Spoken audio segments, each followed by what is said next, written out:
R is dependent on the working capacity of the computer.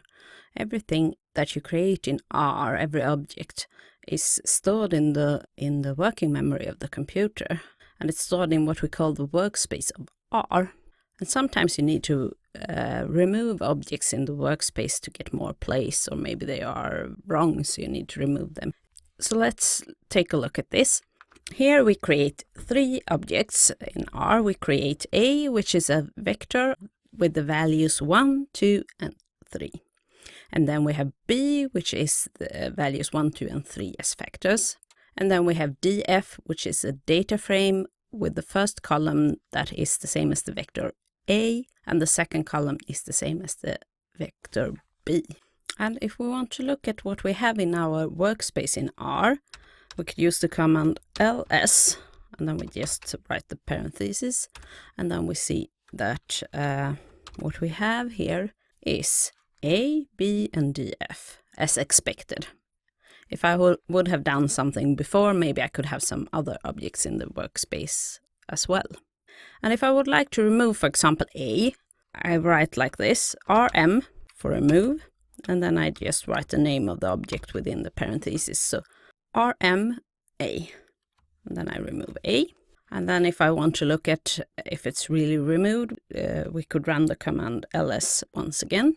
And then we see that we have B and DF in our workspace.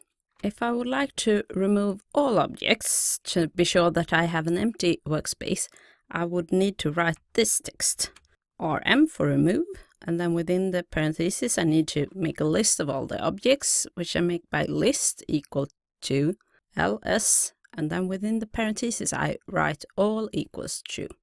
And all equals true I add to be sure that all the objects are removed. There are some objects that are hidden in R that you don't see if you don't write all equals true. For example, if you draw a sample, the seed is saved as a hidden object in R.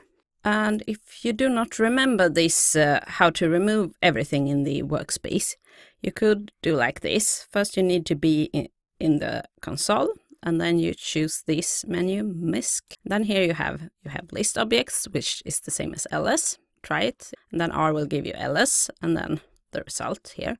And you can use this remove all objects, and then R will ask you if you are sure, and then you get this command here. And here you can actually use cut and paste if you would like to have it in your script instead.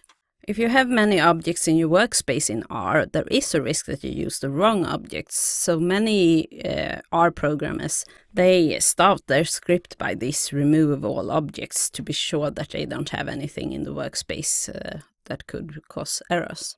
Remember that there is always a risk that you use the wrong object in R. R will not give you any warnings if you overwrite an object.